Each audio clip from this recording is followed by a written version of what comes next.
What's up, y'all? Polo Sports Talking Entertainment here again with another one. Hit the like button, sub to the channel if you're not a member, and also hit the notification so that you're able to get all of my content and as well as all of my videos.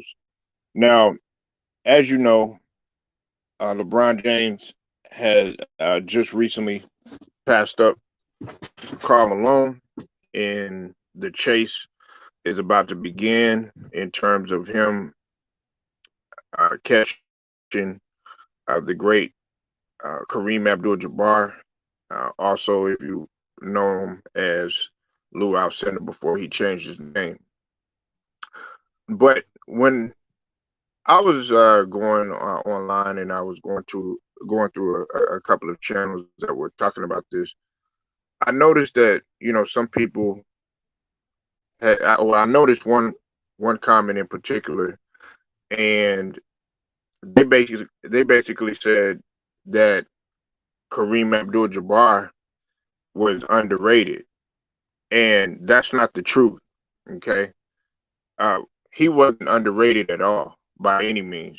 Okay, uh, as a matter of fact, Kareem was, uh, if you really want to be technical, he was underappreciated more than anything. But Kareem was never, ever underrated by any means. Okay, let's just go ahead and let's put that out there. Okay, you're talking about a guy that had came in right off the bat, averaging 28.8 points per game, and pretty much for the totality of his career, he never averaged under 20 points a game until his last couple of seasons. But you got to realize the man was extremely durable. I mean, there was only maybe a couple of seasons in which he had played less than a total of 70 games. Okay, and that was in the 77 season in which he played 62 games, and that was it, just one season. Other than that, well, and the 74 season when he only played 65. But the thing about it is that we got to understand what type of words that we say before anything, because he wasn't underrated. Uh, he wasn't underrated. He wasn't undervalued or anything, because you got to think about when you needed a bucket, you got the ball to Kareem. That's not being underrated. As a matter of fact, if the guys like him and Will Chamberlain and other centers, even would throw Shaquille O'Neal in there, they were dominant forces.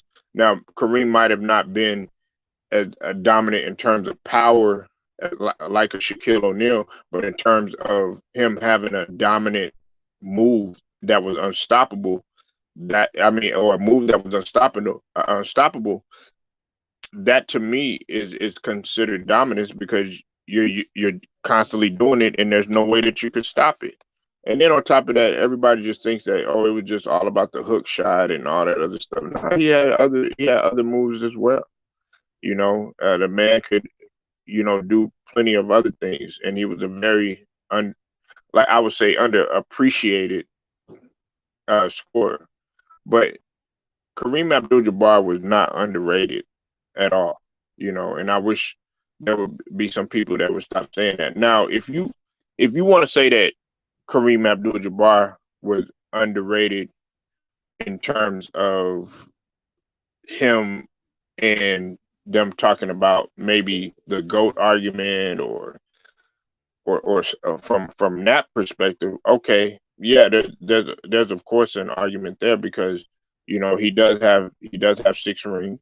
Okay, and then on top of that, he's the all-time leading scorer, you know for right now, unless something happens to LeBron and prevents him from doing that. Now, another reason why is because it's taken a long time for anybody to reach this mark. In terms of him being underrated, that's not the truth. That's not underrated by any means. Okay, Kareem. is underappreciated though for what he brings. Let's talk about off the court. Okay, he was underappreciated because of what he did in terms of being alongside guys like Bill Russell, the late great, Muhammad Ali, Jim Brown, just to name a few guys, even uh, the late great Reverend Dr. Martin Luther King Jr. We got to talk about that aspect in which he's underappreciated. And you can also throw in underrated because nobody really talks about that type of stuff. And he's cleared the way. Now, if you want to talk about underrated in terms of, and also underappreciated in the same sentence in terms of him with other guys being able to be along in the civil rights movement and clear the path to make what we see today a more freedom, free will type of game, and for all sports. Of course, you can say that he's underrated and underappreciated. But in terms of his game, in terms of what his IQ for the game, in terms of him being successful at each level, like Isaiah Thomas says, that's why he has him as his GOAT, being that he won in high school, he won in college, and also he won at the pro level. There's nothing underrated about that. And you also got to realize, what he was doing in college even before he had got to the NBA too.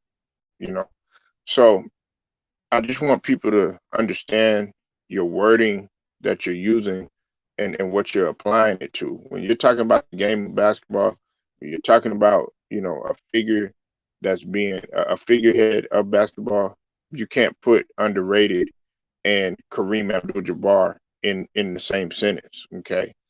Now, this is my last point too as well.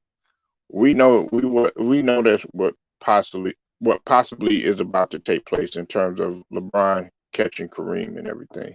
Look, I want people to understand that the magnitude of what is about to possibly take place. Okay. Now, I don't want people to think that I'm not happy for LeBron or anything like that. But I think that you have a lot of people that are kind of pushing this narrative to kind of downplay Kareem and what he's done and everything. And then it's like, you don't realize that Kareem wants him to he's not upset at the fact that LeBron is about to pass him. Okay. I want people to understand that. They think that, Kareem, they're going to try to push a narrative thinking that Kareem is upset or anything like that. He's already came out on record and he said he's happy for him and he wants him to do it. Now there's other guys that might feel some type of way and everything like that. Look, it's a hell of an accomplishment, you know. But we can't sit up here and say, okay, yeah, just because you've done this or you've done that and everything like that, that makes you better than this man or better than that man. No, that's not what it is. And see, let's talk about winning. Let's talk about championships. Let's talk about leading your team to the postseason or possibly even the finals. To me, that's that's more talk worthy than talking about overall statistical categories. But the society is predicated on analytics and more than the eye test so much and everything. But you also have to place yourself in what was going on during that time too as well. And I think that if you want to talk about the value of being underrated and as well as underappreciated, yes, you could put those parallel. But getting back to my point, I didn't mean to get off the rails. Kareem is not by any means underrated. Okay, and if you could just go look at him on the film, That'll tell you a lot.